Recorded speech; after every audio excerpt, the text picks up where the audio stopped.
Vamos a hacer la cuenta del paso del tiempo, a ver si no nos equivocamos.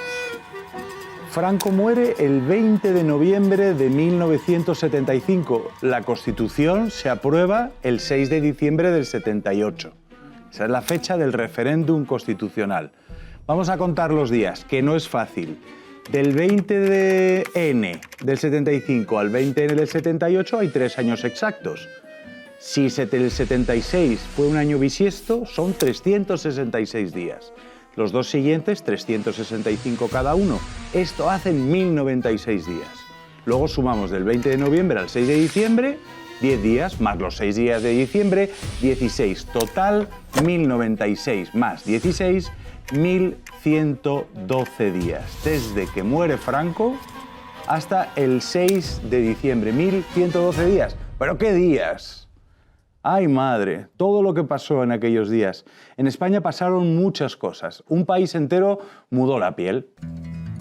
Hoy miramos a aquel tiempo que cambió a este país para siempre. El tránsito del silencio a la palabra, del miedo a la música, de la censura al deseo de crear. Fue una época en la que la política abrió los balcones y la cultura se coló por las ventanas. Nos acompañan 4 voces que encarnaron aquella apertura o que la disfrutaron justamente después de diversos ángulos. No voy a presentarlos porque no necesitan presentación. A mi derecha están David Summers y Ana Curra, y a mi izquierda están Ángel Antonio Herrera y Victoria Vera. Bienvenidos. Ana, voy a empezar por ti. Vale. Voy a lanzaros una pregunta a cada uno. Ajá. ¿Vale? Muy bien. Vamos a darle hacia atrás en el vídeo de vuestras vidas, como la gente se hacía ruido, la cinta pasando a toda velocidad. Y Ana, tú asistías de pronto, eres una vida que asistías como pianista clásica al Conservatorio de Madrid y de pronto estás tocando con Alaska y los Pegamoides. Es decir, tú pasas de un piano clásico a tocar con cuchillas. O sea, tú saliste en un escenario de un ataúd. O sea, ¿cómo te miró la gente? ¿Cómo fue aquel cambio para ti? Bueno, yo lo que recuerdo, cuando muere Franco, estoy en el colegio. Entonces, lo que recuerdo es que no hay clase ese día. Y yo al poco tiempo ya empiezo a revolverme, porque yo soy de San Lorenzo del Escorial, sí, un sitio regio y majestuoso. Y también con mucho, allí vivían todos los ministros de Franco, y entonces conocía bien lo que era el franquismo y con lo que eran sus gentes y su búnker.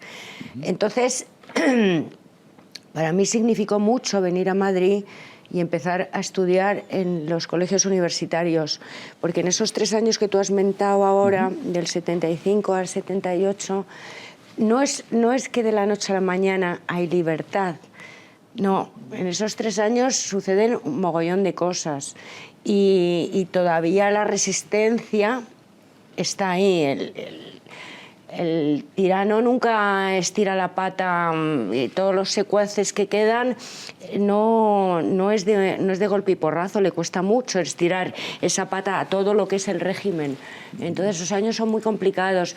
Yo tengo la fortuna de tener hermanos mayores que para mí han referenciado mucho esa historia, porque no es que yo no he vivido a lo mejor represión por Franco, pero sí la oía comentarios de mis mayores, de mis hermanos mayores, ¿sabes?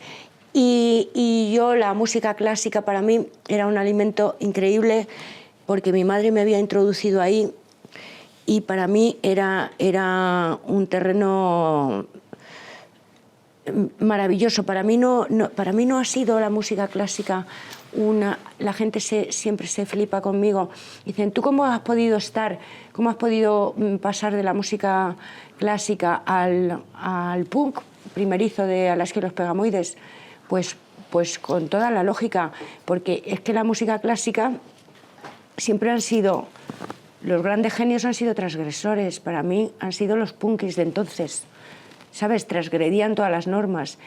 Lo que pasa que llega un momento que las élites se apropian de esas grandes músicos y de esas grandes obras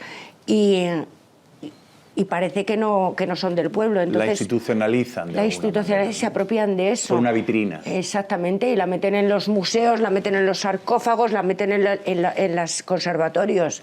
Pero para mí, pasar de la música clásica, de la música eterna, que para mí es la música eterna, a pasar a escuchar a Bowie, no hay tanta diferencia. Para mí Bowie ya es clásico, es un clásico que estará en los anales de la historia como lo está Beethoven o como lo está Mozart en su siglo. Entonces yo eso lo entendí desde de una... O sea, siempre lo entendí, que la gente no lo entendía. Decía, ¿tú cómo puedes estar? Es verdad. A mí me miraban mal en el conservatorio y me miraban así con recelo. ¿Y tú qué haces aquí sabiendo música si nadie sabemos nada? Pero bueno, yo no me lo viví en absoluto. Hay un momento en el que tú das clase de música por la mañana y por la noche te transformas. O sea, eres la profe divertida. Sí, no, pero voy ya transformada a dar clase. Claro. Sí. O sea, yo iba sí, porque yo lo ejercía como... Para mí era... yo no me disfrazaba, yo iba así. Tú eras. Era así. Entonces iba así a dar clase de piano muy jovencita, porque empecé antes de ser conservatorio, fundé la escuela junto con unos amigos allí de la música en mi pueblo. En mi pueblo fundamos una escuela y me siento muy orgullosa. Luego eso se convirtió en conservatorio. Claro. Y bueno, hasta ahora que continúa siéndolo.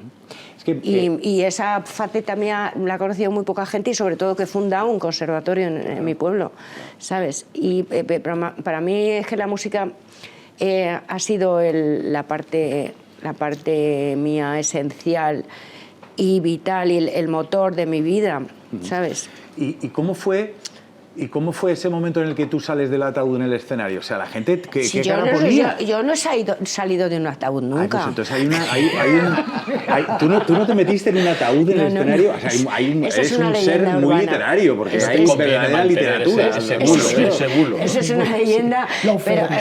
Esto es Lover. Sí, bueno, puede quedar muy bien y de hecho muchas veces lo que pasa es que, claro, llévate un ataúd a los escenarios, también tal. Queda muy bien y podría hacerlo. Pero sí provengo de un sitio con mucha magia y muy esotérico, que es San Lorenzo del Escorial, que de ahí es donde me viene... de Felipe II, que es de donde me viene, Mi padre tenía un ataúd en casa, que se metía bueno, dentro. tu padre debía tener de todo. Tu padre era bárbaro. Se metía dentro ahí a dibujar, el idiota. Yo me acuerdo, sobre todo, cuando llegué a Madrid y empecé a vivir esos años, a respirar la ausencia del dictador, era una... Yo recuerdo muchísimo el drugstore de Fuencarral. Y ahí descubrí yo a los Burning. Vale. Y flipé en colores. Porque tenían unas novias espectaculares. Eran unas femme fatale, bueno, guapísimas, y yo quería ser como ellas. Sí. Tú lo eras. Estamos todos enamorados de ti. Sí, pero yo era más cría y entonces ya ves, porque tú vienes un poquito después que yo, entonces ya yo aprendo de esas. Yo estoy hablando de quién aprendo yo. ¿Tú sentías que había un límite? Y de ella, de Neleta. Bueno, es que ella me tenía fascinada a mí. No, es que esta es otra historia Sí, también, ¿eh? sí. Aquí cada uno tenéis la vuestra, ¿eh? Pero ¿tú sentías que había un límite que estabas empujando o que no había límite? O sea, ¿tú en qué momento te das cuenta y dices... adquieres la conciencia de que puedes hacer lo que tú quieras? ¿Tú recuerdas algún momento particular o algo que hiciste que dijiste, esto no tiene límite? Es decir, puedo ser yo de manera infinita, ¿no? Sin límites, expandiéndome. No, porque había... O sea, eso no se tiene porque muera Franco. O sea, hay un aprendizaje a nivel personal. Sales de un colegio de monjas, yo salgo de un colegio de monjas. La educación ha sido absolutamente timorata y castrante, o sea, a nivel sexual, a nivel religioso, a todos los niveles. Entonces, eso no te lo quitas de un plumazo. Ahí empieza una carrera tuya, personal, de irte quitando... pieles de la cebolla, ¿no? Y empieza hasta que te conformas con estar en un grupo, con hacer la música que quieres, con estar viviendo tu presente, pero eso es mucho más largo. Bueno, de hecho, es tan largo que continúo en ello, ¿sabes? Intentando ser libre cada día que me levanto.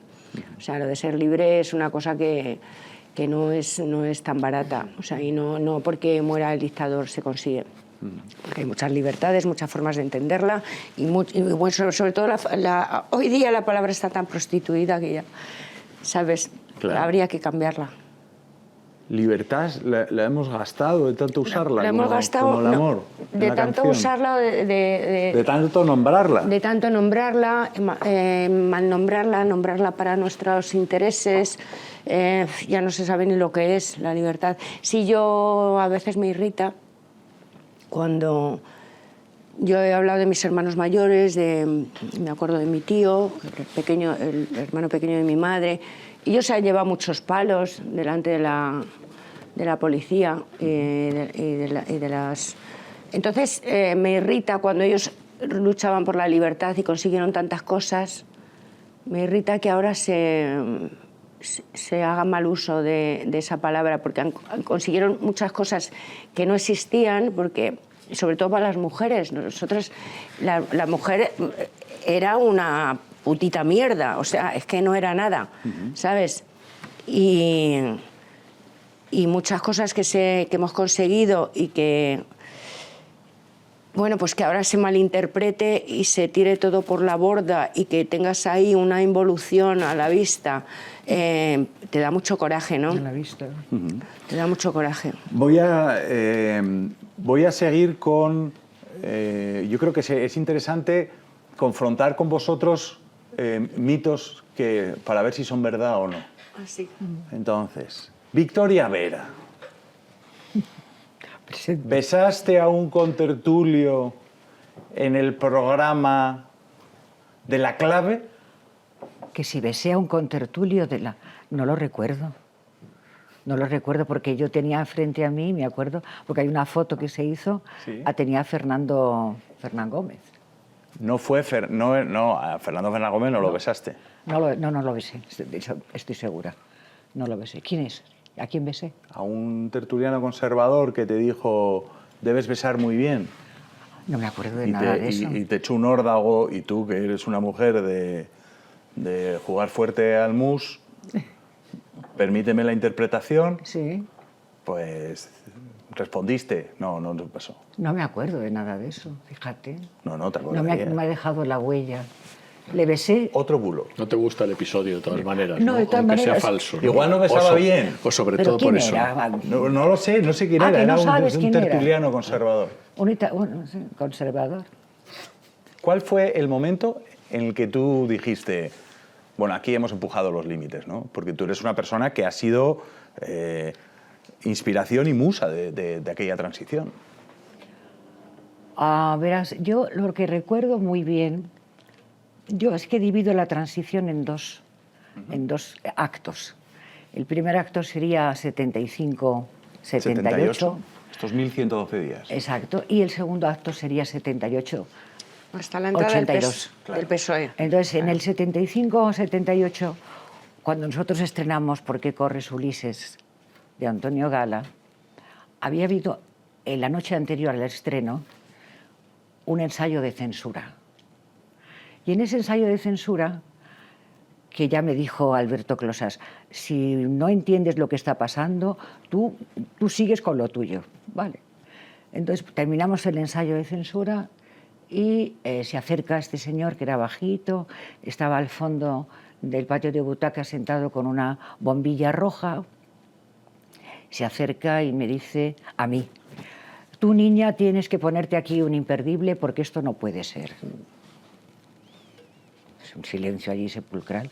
No puede ser, no puede ser. Yo llevaba una túnica preciosa con sus braguitas, llevaba una túnica preciosa con unas cadenas que eran las cadenas de la dictadura. Y entonces, como yo me movía por el escenario muchísimo, porque Nausicaa era un personaje muy vivo, muy enérgico, de repente salía un pecho, salía otro pecho, porque el escote llegaba hasta el ombligo. Entonces, nada, al día siguiente, cuando va a ser el estreno, me ponen encima de la mesa de donde estaba yo en el camerino un imperdible así de grande. Y yo dije, Dios mío, entonces bajé corriendo y le digo a Antonio Gala, oye, Antonio, mira lo que me han dado, ¿cómo voy a hacer yo esto? ¿Cómo voy a hacer yo una princesa nausica con una imperdible aquí? Y entonces Antonio me dijo, mirando a su bastón, porque estaba así con el bastón, haz lo que te dé la gana. Y dije, vale. Entonces se levantó el telón. Y apareciste sin el imperdible. No, cogí el imperdible. La primera punky que Y lo hubo, tiré. ella. Y entonces, y no pasó nada. Nadie gritó, nadie insultó, no pasó nada. Todo fue maravilloso. Yo estaba feliz, claro, imagínate. Y fue muy bien. Y eso fue 75, y además, fíjate, curioso. Hace poco, 75, ¿eh? Claro, en noviembre. Es que estrenamos en noviembre del 75. Entonces, Después me acuerdo, de morir. hace Franco. poco, claro, pero es que hace poco llegó una chica cordobesa estupenda, estaba haciendo una tesis sobre la transición. Y entonces me dice, tengo un dato para ti que a lo mejor no tienes. Digo, ¿qué? Dice, pues que el día que tú estrenaste fue el día que le dio el ictus a Franco. Y dije, bueno, o sea, fíjate qué cosa más curiosa. Fue una noche, esa y la noche de la de Fesio, que ya entra en la zona del 78, un poquito antes. Son dos estrenos brutales, por María, por Alberti, por todo eso. Claro. Las bombas no las metieron, sin embargo, las bombas las cartas explosivas llegaban en el 75-78. Y cuando apareció la Constitución, se calmaron, me mandaban los guerrilleros de Cristo Rey, Sí. cartas explosivas, ¿cómo se llama? La AAA Sí. también.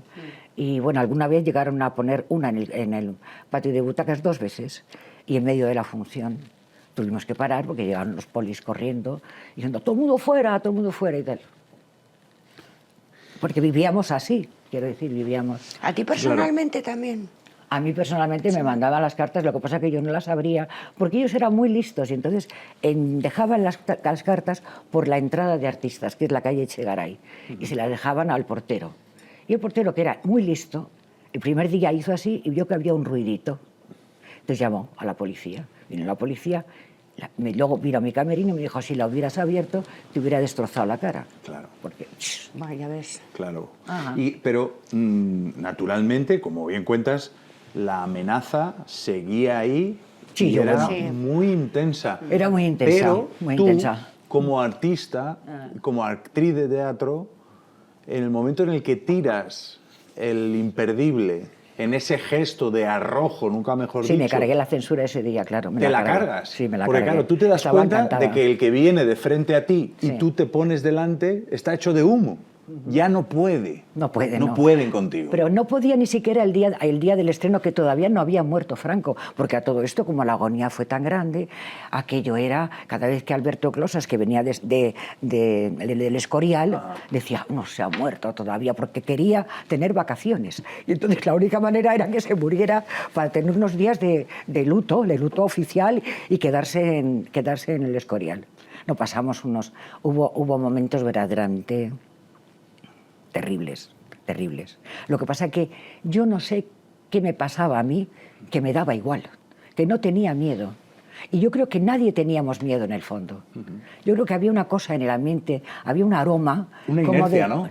Bueno, no era inercia, es que esto ya va a ser así. Es que esto ya tiene... Y porque estábamos que en un escenario...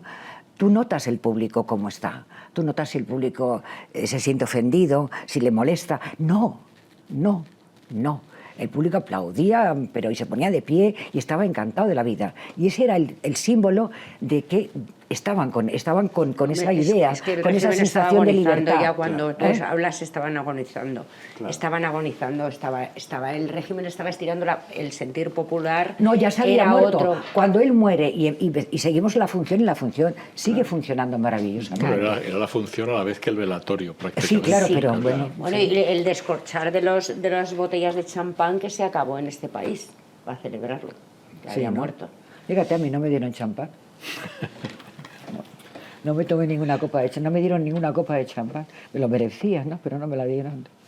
No, era terrible, era muy terrible porque además lo curioso era que muchísima gente de la profesión sentía que aquello era... A mí, fíjate qué curioso, yo que venía de una escuela de teatro stanislavskiana, en fin, con un grupo de teatro independiente y todas estas cosas, habiendo hecho Ana Fran, El Niebla de Unamuno, pero con 13 años, la Ana Fran la hice con 15 años. Entonces, de repente me daba cuenta de que a la profesión tampoco, fíjate, tenía más miedo la profesión que la gente de la calle. La profesión estaba como, y eso que habíamos tenido una huelga, ya habíamos montado una huelga. Y sin embargo, mucha gente, como yo venía de ese mundo teatral, el meterme en el comercial fue como, eres malísima, se ha pasado, no sé qué, era todo insultos de la propia profesión y no me iban a ver además. O sea que estaban como recelosos de que aquello pudiera funcionar. Claro. Pero a mí me daba igual. Es que fue un momento en que había un ambiente como de buenos sentimientos. Una diversión también. Sí, y de buenos sentimientos. Es decir, la gente no se enfrentaba, no regañaba, no había violencia. Estaba ETA, eso sí, claro. Está todavía ahí. Y las cartas bomba. ¿Eh? Y las Ya no cartas están. bomba Bueno, que las recibías. O sea, Ya. había violencia, pero vosotros, vuestra sensación no era de la gravedad del que se le imponen las cosas, sino que era una diversión, un buen sentimiento, una manera de ser, una inocencia, ¿no? Bueno, Alberto Closas, que tuvo que irse de España cuando la guerra civil se marchó, era el primer actor de Margarita Sirgo y volvió. Y cuando volvió fue para hacer el ¿Por qué corres, Ulises? Me dijo una vez, es como si tuviera que demostrar ahora quién soy, porque nadie le daba crédito. Claro. ¿Entiendes? O sea, había ahí, ya empezaban a entrar las manitas así como, yo en la de Fesio lo hice de milagro porque no querían que lo hiciera, porque tenía que hacerlo una actriz como debe ser del Partido Comunista. Y entonces me lo dijo el empresario, y yo le dije, bueno, pues que me conozca Rafael. Claro. Y me fui a Roma. Había un intento de sustituir un corsé por otro, ¿no? De alguna manera. No lo sé, yo creo que había mucho despiste y en el fondo creían que aquello no iba a durar. En el fondo había como una sensación en ellos de que, bueno, esto es como una cosa, se pasará, tal. Porque un poco iba a venir como lo digital y lo un analógico, totalitarismo, ¿no? de otro signo. Sí.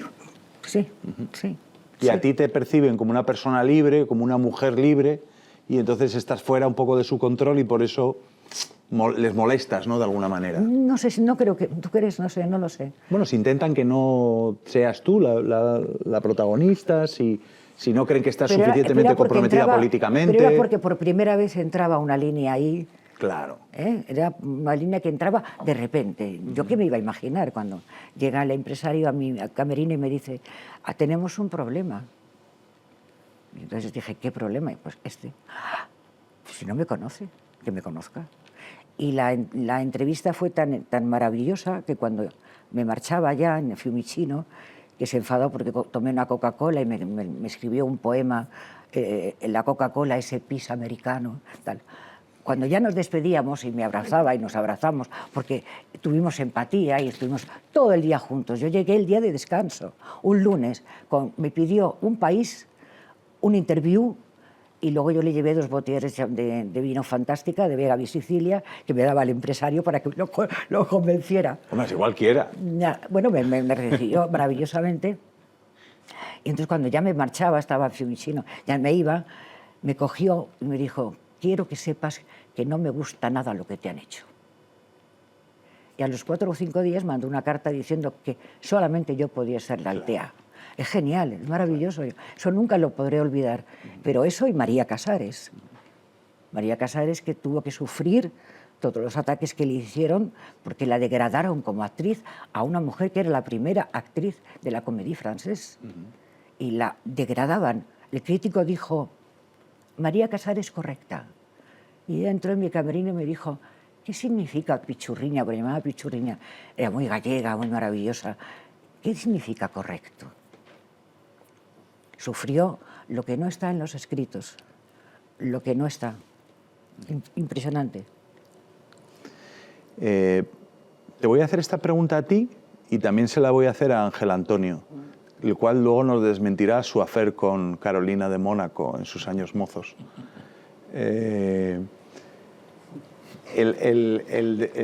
No merece la pena que lo desmienta. No voy a entrar en eso. Pasa a la siguiente pregunta. En Granada, aquella tarde, que no vamos a entrar Aquella en tarde eso. en Granada. Me pasa ¿A las a mí 5 de la a mí con tarde o? esto, ya me gustaría que fuera No me digas cierto. que no es verdad y que es Pero un me pasa bulo lo también, mismo porque que ya con, estoy que to- con el beso de...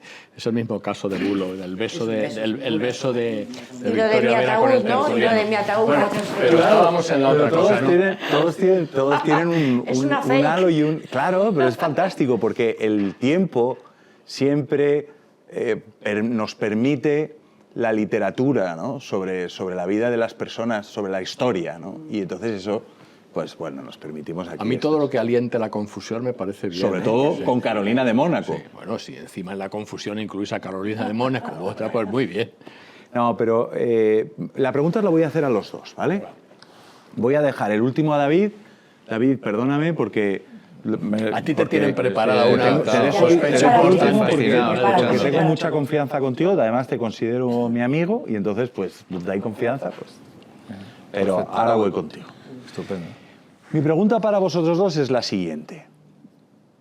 ¿De qué manera creéis, tú desde una primera persona y tú como cronista de las últimas décadas de la cultura de este país, el desnudo, la visión del cuerpo, fue la cima de la libertad en cuanto rompía el primer tabú de todos, que es el tapar, la oscuridad, Ya. el no ver?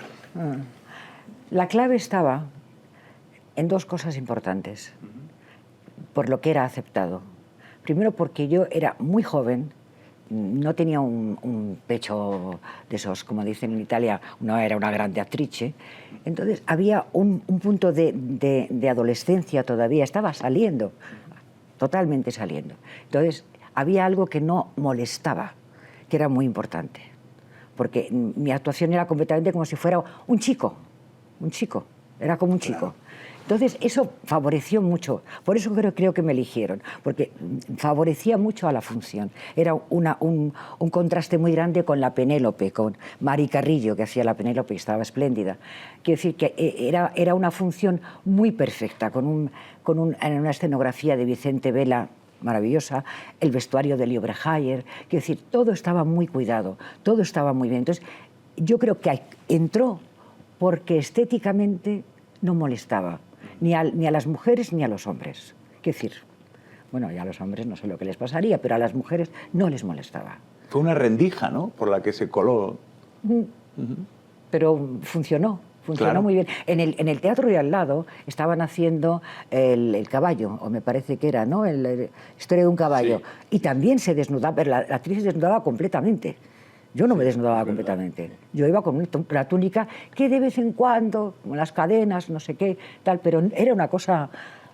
Era bonito por eso, o sea, porque no molestaba, ¿no? No molestaba. ¿No resultaba obsceno? No, en absoluto. Y eso creo que fue uno de los grandes aciertos de la función. Y nunca pasó nada, ¿eh? Allí nunca nadie dijo una palabra. En el patio de butacas nunca nadie dijo nada. Ni un insulto, nada. Los insultos venían a lo mejor en cartas, en las explosivas, pero en la bombita que nos metieron, las 2 bombitas que nos metieron. Pero como si fuera el poco. Público no. Y era lo que a mí me daba fuerza, claro. Sentir que el público no se sentía mal, ¿no? Que no.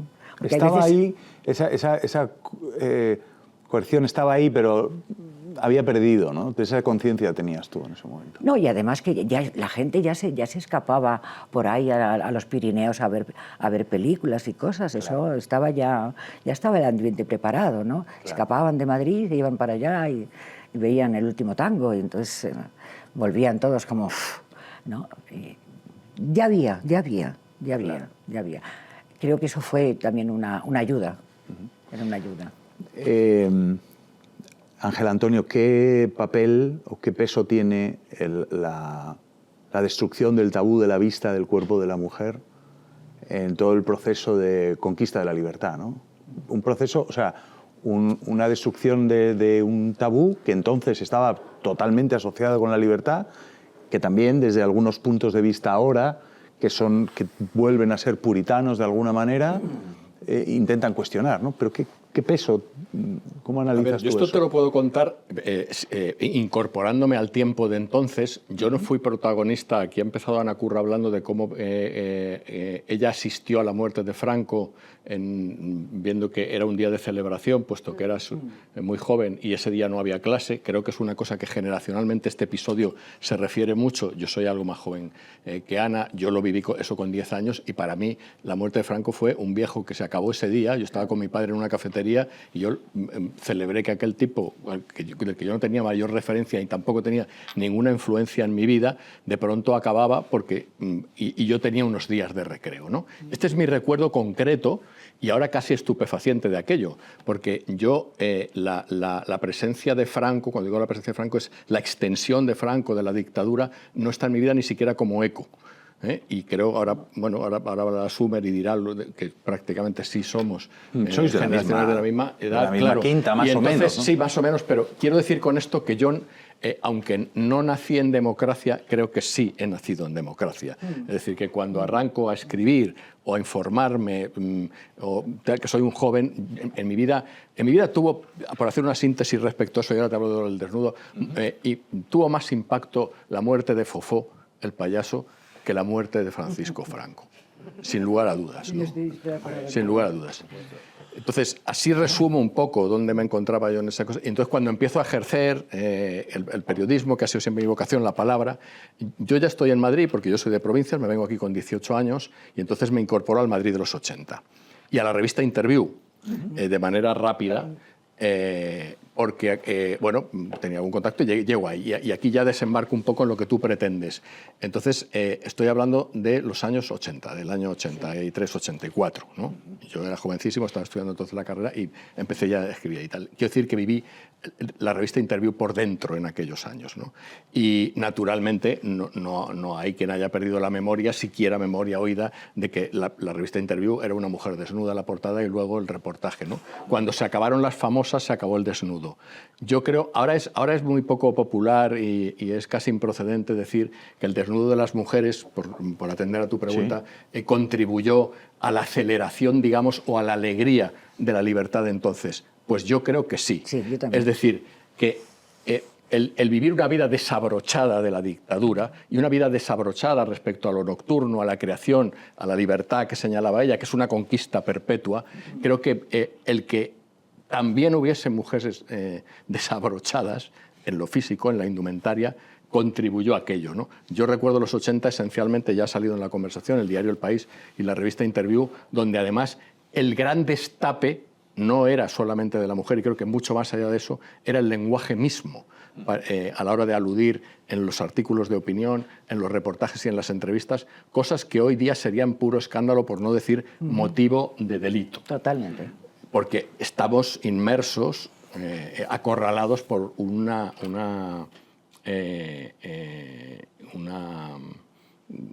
puritanismo que es homicida, ¿no?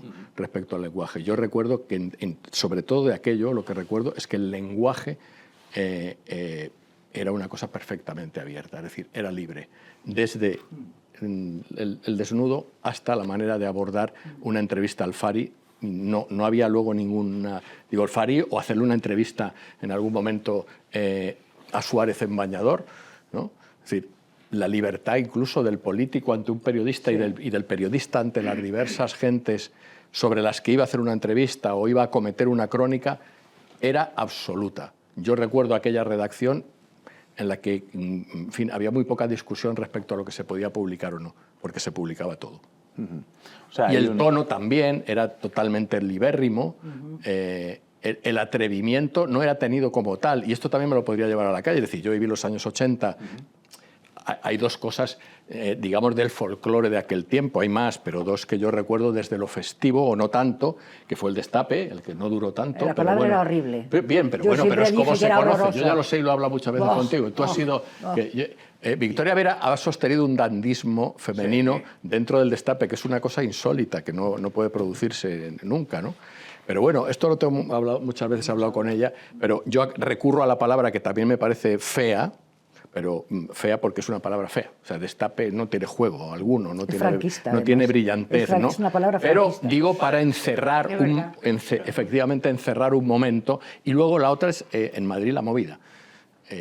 La movida, que es una palabra más hermosa y que tiene para mí mejores resonancias que la otra, y que la movida significa, o sea, la movida realmente reúne una cosa que es dificilísima de encerrar, que es la libertad plena para abordar las cosas en la calle, en el juego, en la música y en otras cosas.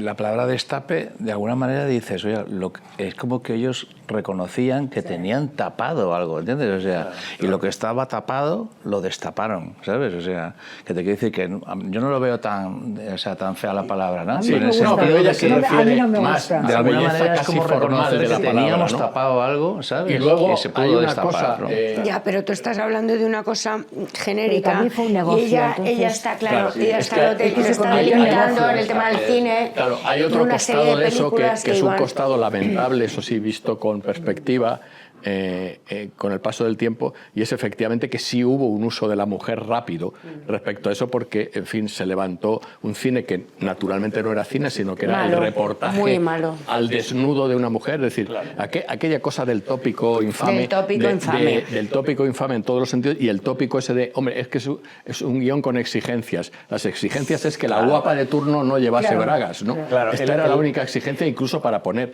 en pie una película, claro, ¿no? por eso yo no Era hacía hacerle un cine. reportaje al desnudo de Radiuska, al desnudo de Agatha Liz. Y lo que sí, rematando esta cosa del desnudo, lo que sí yo conservo en la memoria como algo realmente insólito es el desnudo de la mujer como algo mitológico. Es decir, el desnudo, el descubrimiento del desnudo femenino, al menos para mí, siempre es mitológico, es renovado, es inaugural. Ver el desnudo de una mujer en un kiosco a mí me parecía totalmente, sobre todo en aquellos primeros años, me parecía una cosa casi entresoñada y real, ¿no? Claro. Porque entonces había kioscos además, ¿no? Claro, y las revistas estaban allí Claro, en fin, un y uno peldaño, pasaba ¿no? por delante del kiosco y se le rompía el cuello, ¿no? Mirando Bueno, todo aquello nuevo, ¿no? enseguida fue un Hacían hábito colas, y entonces hacían colas. aquello, ella hablaba antes, Hacían colas. Cuando Victoria salía en hablaba- hacían colas, claro. o alguien hablaba luego de lo del porno, o sea, esto se murió cuando empezó el porno. O sea, Exactamente. Ahí se muere el Ahí en fin, muere el todo, ahí destape. muere la Ahí se- magia, la magia. Y la magia, Victoria,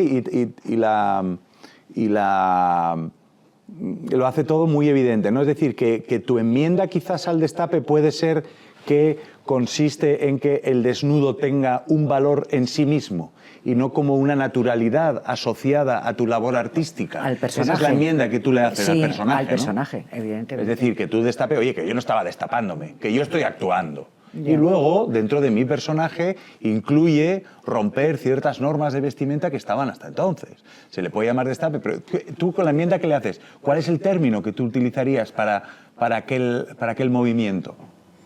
¿Qué movimiento exactamente? O para el proceso en el que pues, la mujer tapada Ya no lo empezó a... Pero es que ya empezaba el bikini en la playa.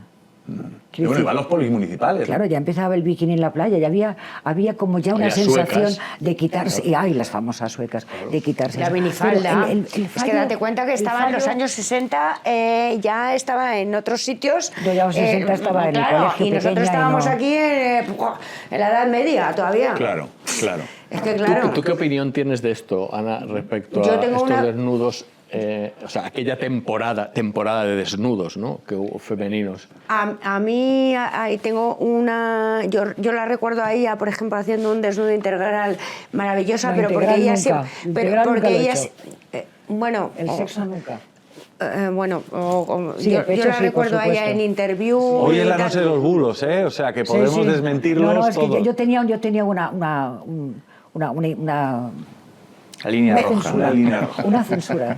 Era que eso no. Y ella quedaba muy griega y muy Es lo que a mí me gustaba, helénica la y bueno, griega, sí. entonces es que era siempre muy divina.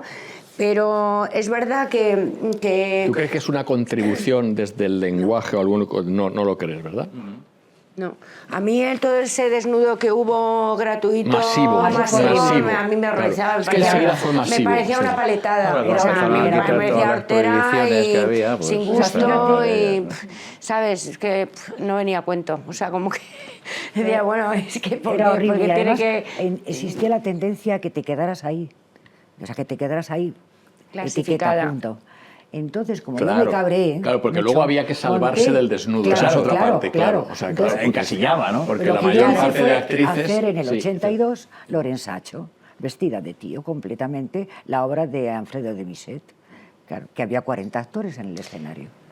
Y Pero bueno, yo creo eso que- fue como decir, no vais a pillarme a mí para que siga con este rollo, pero Claro. lo he hecho y se acabó, ahí está. Que no encasillarte, ¿no? No, pero era la tendencia. Claro, claro. Y esa tendencia hizo un negocio y se hizo un cine que a mí me parecía...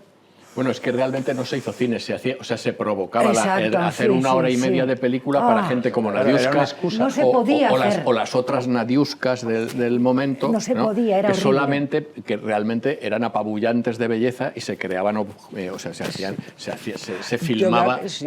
los sucesivos desnudos de Nadiuska y de Yo otras me acuerdo Nadiuskas, que ¿no? no Las habiendo actrices hecho- tuvieron que reponerse No, ante era aquel terrible, panorama. era terrible, Claro, era terrible. sí. Yo me acuerdo una vez, Y he dicho las actrices, cuando todavía claro. no había hecho, sí, había hecho Ana Fran y tal y cual.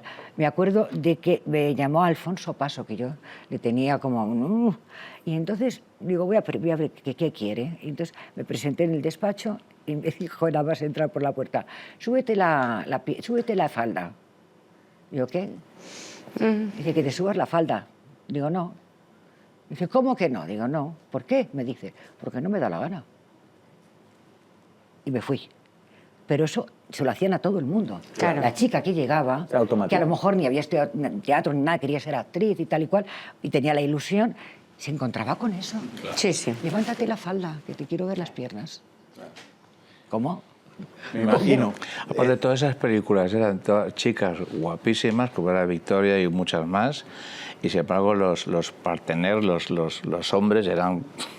tío, pues Fernando Esteso, el pobre... Claro, Sí, es que, pero yo no claro, entré es en ese- que yo no la entré en ese vértebra de mundo. aquello era Yo el nunca del entré cine en de ese Esteso. mundo. No se Pajares. pensaba en las mujeres, porque han sacado también chicos No, por eso- guapos porque y mi tal, primera película es con tu sacaban padre. a tíos. Mi primera película es con tu Claro, padre. por eso yo he querido hacer, o sea, sobrevolar, cuando esta por el tema este, que es un tema del momento, Sí, naturalmente, de yo lo aquellos entiendo 80, así. claro, hombre, indudablemente, y a veces no es cómodo abordarlo desde nuestro momento, ¿no? Claro. Pero hay que hacerlo. Es decir, yo creo que sí tuvo importancia en la medida en que contribuyó a que se acelerase el carácter festivo o alegre que tenía la libertad entonces. Otra cosa es efectivamente el rapidísimo uso que se hizo del cuerpo de la mujer, que fue inmediato, ¿no? Es que es como si, es como si nos cayera era directamente como la machista, libertad, claro. viniera como en bruto, así, Eso ¿no? Es como que, ¡boom!, vino como la libertad, ¿no? ¿Tú notas ese golpe? Sí, sí, sí.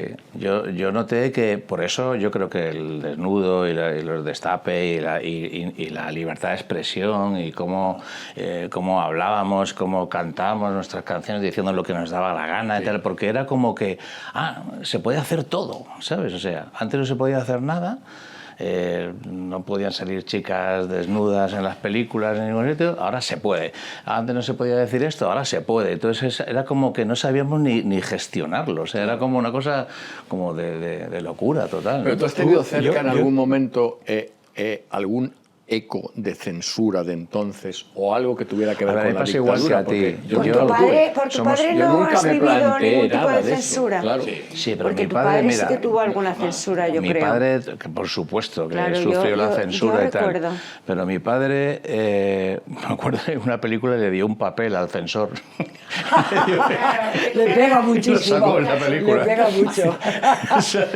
Le puso un papel ahí, Pero tú no, ridiculizando las pero tú no, censas. nada que tuviera que ver con eso habrás padecido. Es decir, que tú habrás No, encarado... vosotros dos, tú le- yo no, entiendo digo que- porque no sé si a mí no me ocurrió nada. Dice Victoria que no, en Pero ningún es que momento. Digo que vosotros dos, yo entiendo, nunca tuve cerca nada que pudiera tener claro, que ver con eso. porque No, vosotros no lo- surfeáis una ola que ya ha echado a andar, ¿no? Sí. Claro, En el caso de David, no voy a hacer voy a decir bulos sobre David Summers porque temo que me diga si es cierto. A ver. Así que no voy a... Depende, coño. No voy a decir nada. Hay muchos bulos sobre mí también. Sí, uno que no sea verdad, por ejemplo, es el día de desmentirlo. No sé. No, ¿Qué han así dicho de ti? ¿Qué públicos, han contado no. de ti que Bueno, fuera una a mí me locura? ha traído ayer un romance con Sabrina Salerno, que nunca lo he desmentido, pero es mentira totalmente. Queda desmentido en este Era- momento. Editores de la Wikipedia... Noche loca, David Sumer, Noche loca con Sabrina. Digo, no lo he conocido nunca en mi vida, la he visto en persona, jamás en la vida.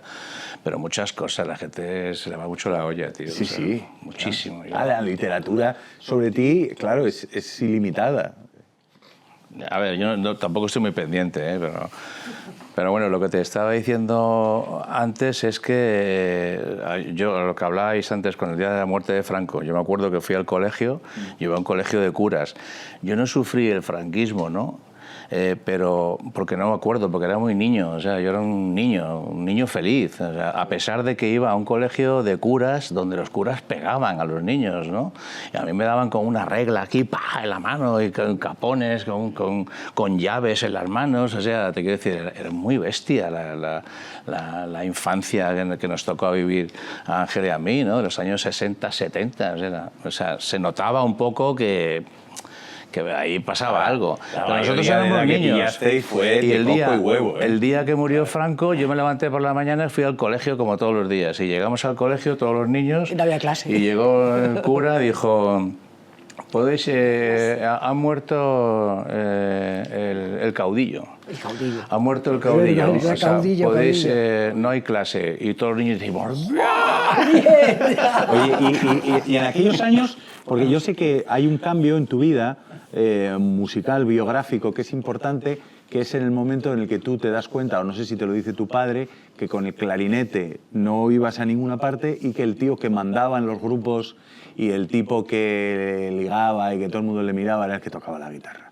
Entonces no sé si tu padre ya te había traído de Nueva York aquella guitarra potrosa que te trajo, que tú esperabas una guitarra increíble y te trajo una cosa... La tengo en casa, ¿no? Que bueno, fue con la que compusiste los primeros temas, ¿no? Exactamente. ¿Eso en qué momento es? O sea, ¿en qué momento te pilla de tu biografía musical? Eso es en el año 81. Mi padre estaba haciendo una película en Nueva York que se llama Ángeles Gordos, una película muy bonita. Y estuvo un montón de meses en Nueva York porque fue primero a ver si se le ocurrían localizar, cosas, a claro. localizar, a escribir y tal. Se fue con Chumi Chúmez y estuvieron los dos ahí de Qué cachondeo. bajo era Chumi, era estupendo. Y estuvieron ahí pasándoselo bomba en Nueva York durante mucho tiempo, ¿no? Y yo, papá, tío, tráeme una guitarra eléctrica, no sé qué, una guitarra eléctrica. Y mi padre, bueno, si apruebas, te traigo. Y tal, ¿no? Y el día ya que llegó, yo tenía una ilusión por estabas ver a mi loco con la padre, guitarra, pero ¿no? sobre todo por la guitarra, ¿no? Y, tal. Y me trajo una guitarra española que yo creo que le iba a costar $50. Que te la rompió tu Una madre, puta además, ¿no? mierda, o sea, una guitarra malísima. ¿Qué es lo que es esto? Y me dijo, cuando aprendas, te compro una guitarra eléctrica. Y entonces empecé con esa guitarra, empecé a poner los primeros acordes y con esa guitarra hice Sufre Mamón, Venecia, Matatero, Marcapas. O sea, esa guitarra me dio Fue el la vida, núcleo. me dio la vida entera. Es que Y la empezar tengo en con la casa. española te asegura tocar mejor la guitarra, si empiezas con una española. Yo Tú empezaste empecé... con un piano, tú con un clarinete.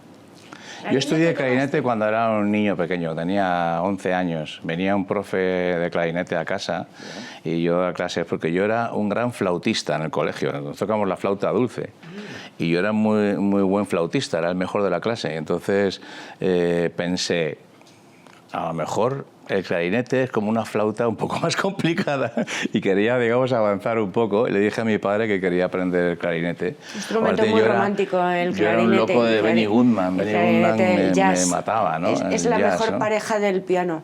Clarinete y Es piano precioso el sonido, suenan... todavía ¡guau! me sigue encantando, Son los amantes perfectos. Pero luego empecé en un grupito cuando tenía 15 años y tocaba el clarinete en el grupo. En un grupo se llamaba Los Reflejos, ¿te acuerdas? La verdad Los que no. Reflejos. Y sí, pues a veces coincidíamos La verdad en que Santa no. Marca, no sé qué. Y yo me di cuenta de que el tío que hacía las canciones era el guitarrista. Y entonces dije, yo quiero hacer canciones, tengo que aprender a tocar la guitarra. Y por eso empecé. sigues componiendo. O sea que, Así es. claro. Tú dijiste que lo vuestro no fue una moda, que fue una adolescencia, que fuisteis una adolescencia y esa adolescencia sigue en marcha. O sea, se va comiendo generaciones y sigue. Pero, ¿cuál es el momento? Porque hay un momento en el que a ti te pasan muchas cosas y tú te encuentras en estadios que te ensordecen con tu grupo, en un momento de estallido, del deseo, de la admiración, Tú te encuentras todo eso que venía también de los Beatles, etcétera, y de pronto estalla en España con vosotros, ¿no? Entonces, ¿cuál es el momento en el que tú dices, wow, ¿qué está pasando en este país? Y luego que me digas también si tú crees que de alguna manera el fenómeno fan puro y duro que vosotros inauguráis y que todavía se mantiene con vosotros, tiene un papel en ese proceso transformador de la cultura. Bueno, es que yo creo, y lo he pensado muchas veces además, o sea, mi generación, los que ahora llaman los boomers, ¿no? Los de los años 60 y tal, Ok, boomer. hemos tenido la suerte de vivir, de ser la mejor generación de la historia, tío, porque justo muere Franco cuando teníamos 15 años. Y entonces, en ese momento que empiezas a vivir, empiezas a ver la vida, ¿no?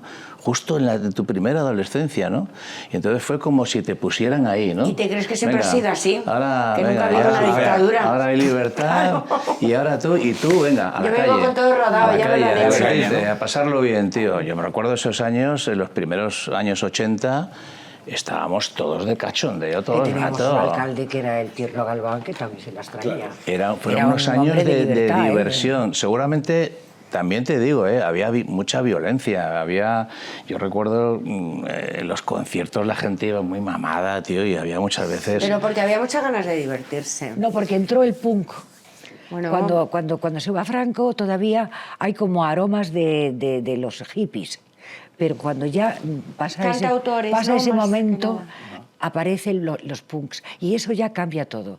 Lo cambia todo. Cambia el tipo de droga, cambia todo. La canción protesta se hace, entre comillas, No, pero la inútil, canción- ¿no? pero la canción protesta se ya la disuelve un oíamos. poco y entonces va a la explosión, ya no hace falta protestar, ¿no? no hace Sino falta que protestar, vamos a ahora toca crear, ¿no? vivir y destrozar todo. Pero ya cuando nosotros empezamos, ya lo que tú estabas contando ya era un éxito y tal, yo estaba ya como olvidado eso, se había como dejado atrás, ¿no? Estábamos ya en otra época. Tú mirabas ya... Sí. Estábamos en otra época, en el año Mirabas a los 85, 90. 86, Bueno, fantástico. ya mirábamos para Pues, adelante todo el rato, ¿sabes? era como... o sea, yo creo que se hablaba menos de Franco que ahora, en aquella época. Es que ni se mencionaba. Era como que, no sé, Había desaparecido. la gente Había no hablaba desaparecido. Muy poco. O sea, No. esto del exceso creo No que es se le interesante. echaba nada de porque- menos. No se le echaba de porque menos. el afán, casi sin afán, era el exceso. O sea, el exceso en la salida, el exceso en el trato, el exceso en el consumo, el exceso en la deshora. Estoy hablando de la vida, bueno, que al menos yo llevé o que llevó mucha gente con la que yo me trataba y que creo que sí... Tú fuiste el penúltimo dandy levanta del un periodismo, poco. te lo tengo que decir.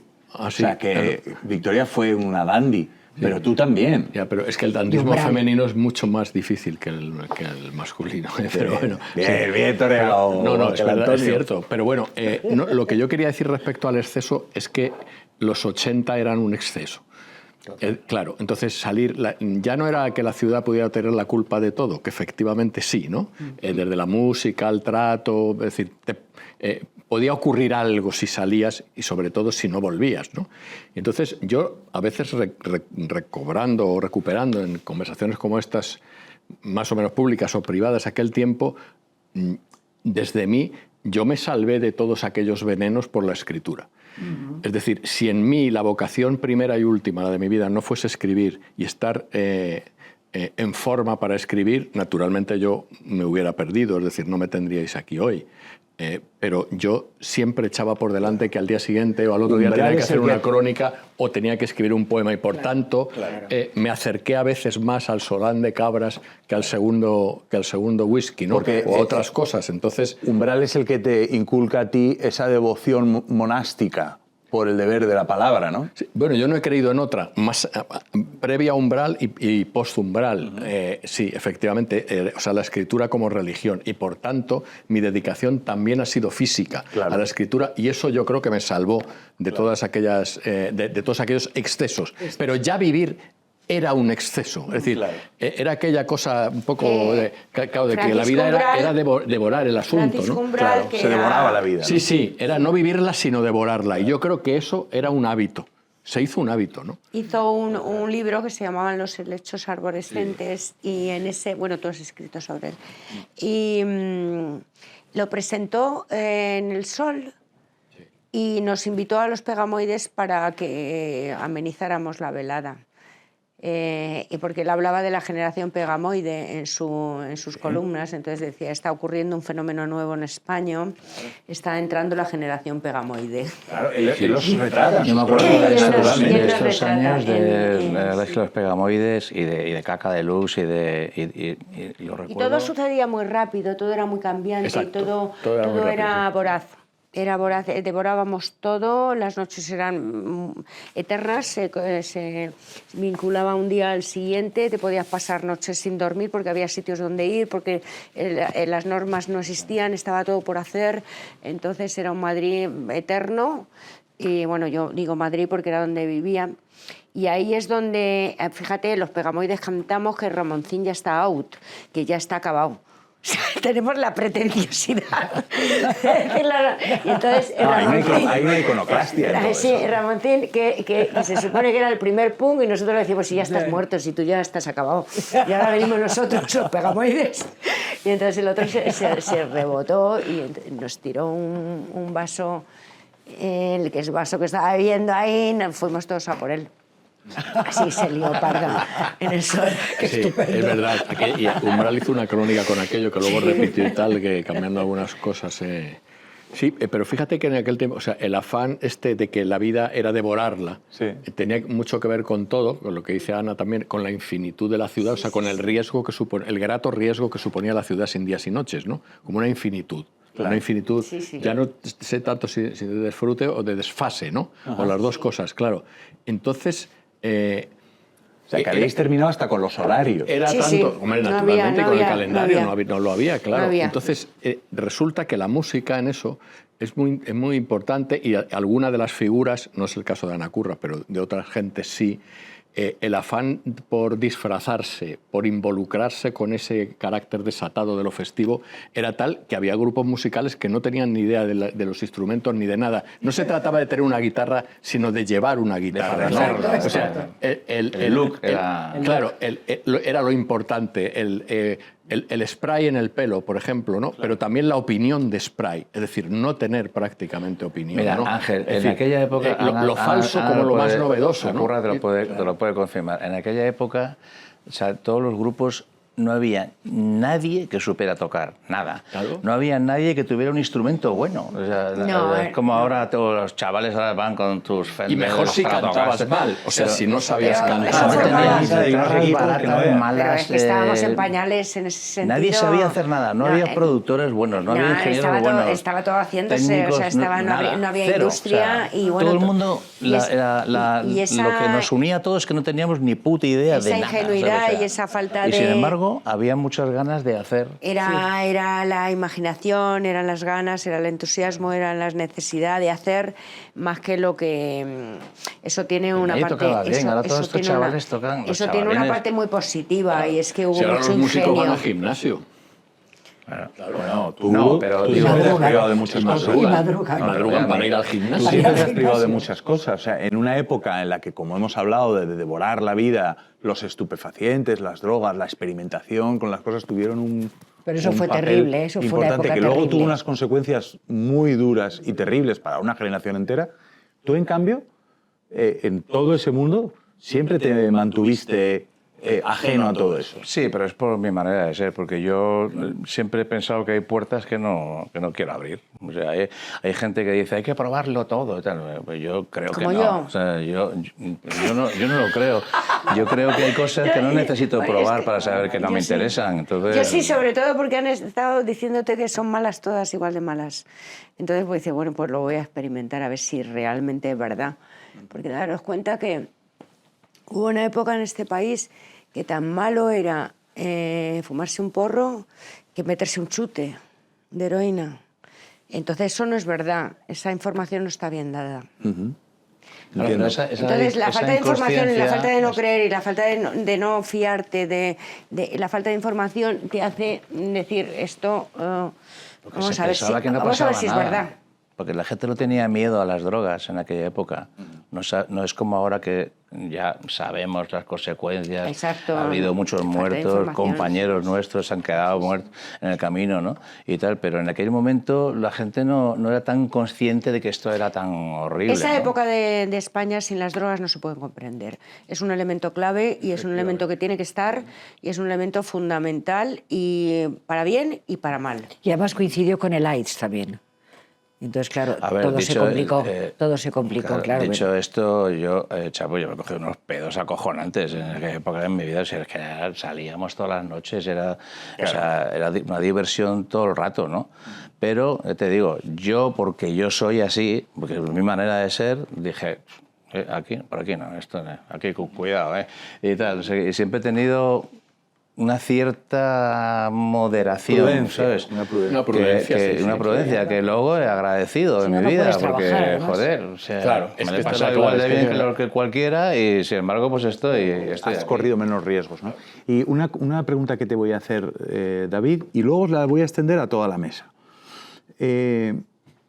Quizás hemos asistido, tu música sigue teniendo una vigencia en lo cotidiano absoluta, y hemos asistido a un intento de una censura, una nueva censura sobre tu música.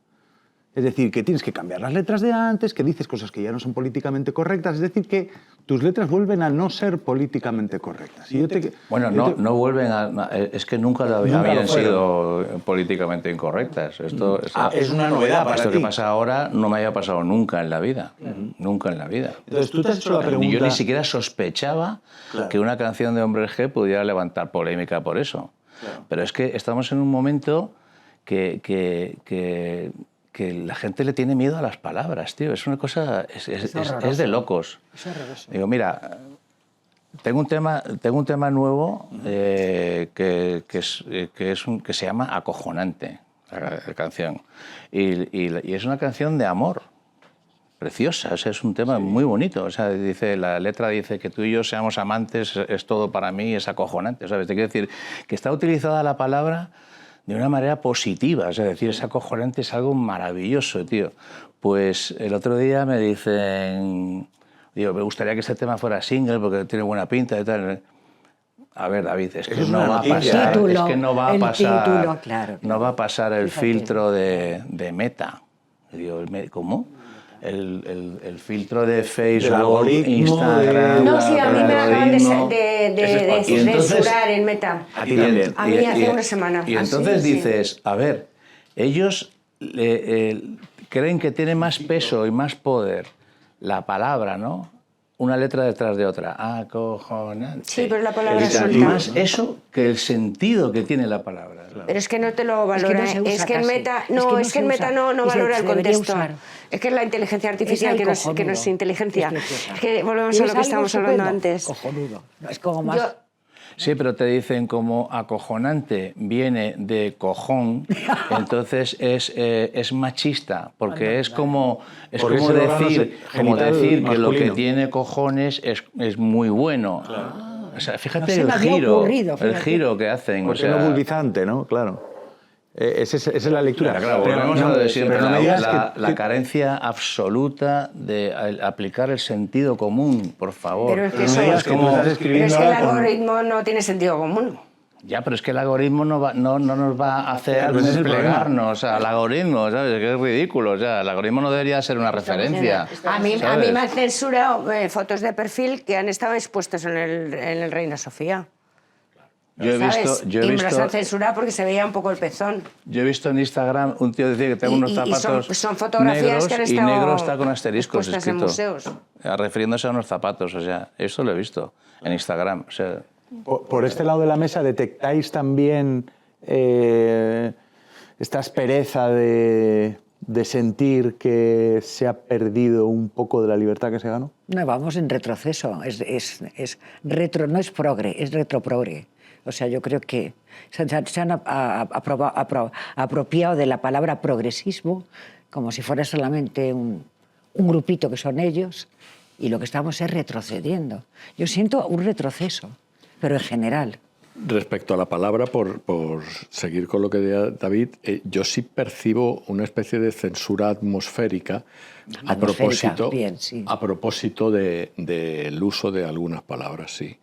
Y es terrible pensar así, y es terrible llegar a pensar que antes teníamos más libertad que ahora. Yo creo que vivimos en un país libre y que naturalmente todo el mundo tiene derecho a emplear las palabras que le dé la gana, desde Quevedo hasta anteayer, ¿no? Y además creo que ante esa intimidación atmosférica que hay respecto a lo que hay que decir, que es una medida radical, aunque solamente sea atmosférica, hay que responder de un modo radical. Yo creo que hay que todavía, al menos la gente que tenemos, en fin, algún modesto, no tan modesto sitio en donde podemos ofrecer la palabra y opinar, debemos ser todavía más radicales ahora que lo fuimos, si es que lo fuimos alguna vez en el pasado, ¿no? Hace décadas. Si yo recuerdo antes titulares del País o de Interview de entonces, referido a cualquier cosa, desde el arte a la política, y yo creo que ahora serían motivo de escándalo serio en prensa, tertulias, e incluso a lo mejor habría frentes que levantarían la posibilidad de delito en muchas de aquellas cosas que eran absolutamente inerciales, normales o naturales, como debieran serlo ahora. Sí. Y fruto de eso hay mucha autocensura. Claro. Hay mucha gente que ya... entonces está el rollo políticamente correcto de yo no digo esto, no, es un coñazo. Qué espanto. Es un, claro. es un coñazo porque... El punk es más... O sea, el alma punk es más necesaria ahora mismo que nunca. Sí, totalmente. Sí, yo estoy de acuerdo con eso. Estamos en un momento de rebelión total frente a este tipo de cosas. Sí. Y yo me fijo mucho en los chavales jóvenes que por eso inventan jergas. La jerga siempre ha estado para esquivarse. Claro. Y me doy cuenta cuando hablo con chavales de 20, 22 y tal, que tienen su propia jerga, me encanta. Sí. Me encanta, sí, porque tienen su propio lenguaje en su pandilla, en su tal. Esto es muy interesante, porque efectivamente las jergas ahora siempre se usan para evitar o para esquivar lo que hay, o para poder comunicarse desde la clandestinidad o desde el delito. Sí. Y ahora, si nos lo llevamos a anteayer mismo, resulta que esa censura o intimidación atmosférica nos lleva a fundar unas jergas que no son tales, sino el lenguaje natural del español, claro, que lo vamos perdiendo precisamente por eso, ¿no? Claro, entonces, pues se va limando. Esto es delirante, pero es lo que veo que ocurre, claro. Es decir, que ahora la jerga es la lengua de Quevedo. Bueno, yo os voy a decir una cosa. Espero, por el bien de este país, que vuestras facetas artísticas no las llevéis a cabo, como decía Ramón Fonseré, el director del Juglar. Sí. Ramón, que tiene frases acojonantes, con tu permiso, decía... El de Meta. Esto hay que pedirle el permiso a Meta. Vamos a hablar con Meta. ¿Podemos decirlo? Yo creo que sí. Está además Calero ahí, nos da permiso. Decía Fonseré que no podíamos vivir con traje de artificiero y no podíamos hablar con traje de artificiero. Entonces, hemos pasado una hora deliciosa para mí hablando con vosotros. He aprendido muchísimo de lo que fueron aquellos días, de vuestros puntos de vista. Me habéis inspirado un montón. Si bien una censura vendrá otra transición y otra libertad y otra diversión. Estaría bien. Sí, seguro. Estaría muy bien. Y vamos a esperarlo, ¿no? Esperémoslo. Sí. Y nosotros apuntarnos a eso, claro. Hombre, por favor, no nos lo vamos a perder. Muchísimas gracias a los cuatro por haber estado aquí, en esta casa de ABC. y 1.000.000 de gracias y seguid adelante. Un placer. Gracias. Chapo. Gracias a ti. Gracias. Placer es nuestro. Gracias. A vosotros.